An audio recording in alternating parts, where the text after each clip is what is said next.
कहा कि हमें लाखों साल चुराकर इन लोगों को देने होंगे, तब जाकर हम लोग महंगाई को कंट्रोल कर सकते हैं। हालांकि यह इतना आसान नहीं था, पर सिल्विया ने इसके लिए एक प्लान सोच रखा था। अगली ही सुबह जब फिलिप अपने बॉडीगार्ड्स के साथ ऑफिस पहुंचा, तभी सिल्विया वहां आई और उसने अपने पिता से कहा कि वो सरेंडर करना चाहती है। तब सारे गार्ड्स ने सिल्विया पर गन तान दी, लेकिन तभी वहां पीछे से गार्ड के बेस में छिपा विल वहां आ पहुंचा। उसने फिलिप के सर पर गन रखी और उसके जरिए लॉकर का दरवाजा खुलवाया। विल और सिल्विया ने फिलिप के लॉकर से एक टाइम कैप्सूल चुरा लिया, जिसमें 10 लाख साल का टाइम मौजूद था। इस टाइम कैप्सूल का एक साल गरीबों की ही मौत से आया था। विल और सिल्विया वह टाइम कैप्सूल लेकर भाग जाते हैं। इधर रेमंड को जब यह बात पता चली तो वह फौरन विल और सिल्विया के पीछे लग गया। जब रेमंड ने अपने हाथ पर घड़ी को देखा तो उसके पास 1 घंटे से भी कम टाइम बचा हुआ था। वह हेडक्वार्टर कॉल करके कहता है कि मुझे मेरी सैलरी कैप्सूल में भेज दो, मेरे पास टाइम कम है। लेकिन इससे पहले कि वह अपनी बॉडी में कैप्सूल से टाइम ट्रांसफर कर पाता, उसे विल की कार दिख जाती है और वह कैप्सूल से अपनी बॉडी में बिना टाइम ट्रांसफर किए उनके पीछे लग जाता है। क्योंकि अगर वो 10 लाख साल गरीबों को मिल जाते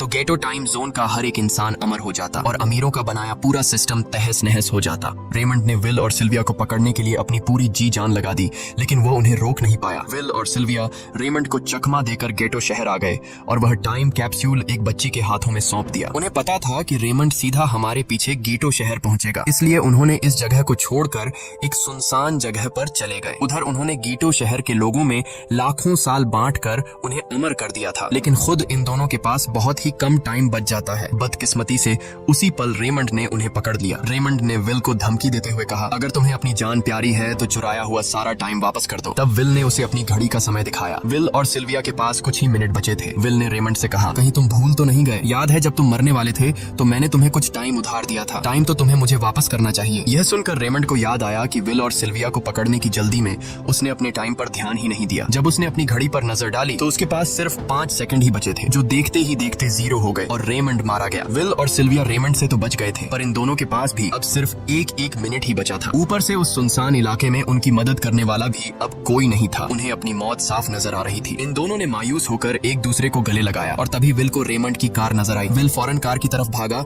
और वहां पहुंचकर उसने रेमंड की सैलरी का टाइम अपनी घड़ी में ट्रांसफर कर दिया। इसके बाद वह सिल्विया को भी टाइम देने उसकी ओर भागने लगा। सिल्विया भी तेजी से विल की ओर दौड़ रही थी। सिल्विया के पास कुछ ही सेकंड्स बचे हुए थे। यह बिल्कुल उसी तरह का पल था जिस तरह से विल ने अपनी मॉम को खोया था। विल ने अपनी मॉम को तो खो दिया था, पर सिल्विया को नहीं खोना चाहता था। विल सिल्विया के बिल्कुल करीब ही था, पर तभी सिल्विया विल की बाहों में गिर पड़ी। लकीली विल ने सही वक्त पर सिल्विया का हाथ थाम लिया था, जिससे उसकी जान बच गई। विल और सिल्विया की बदौलत अब डेटन शहर के सारे लोग अमर हो चुके थे। अब उन्हें एक घंटे कमाने के लिए फैक्ट्रीज में काम करने की जरूरत नहीं थी। वह सभी अपने सपनों को पूरा करने ग्रीनिच शहर की ओर निकल पड़े, जिससे अमीरों का बनाया सारा सिस्टम फेल हो गया। वहीं इसी के साथ यह कहानी खत्म हो जाती है। अगर आप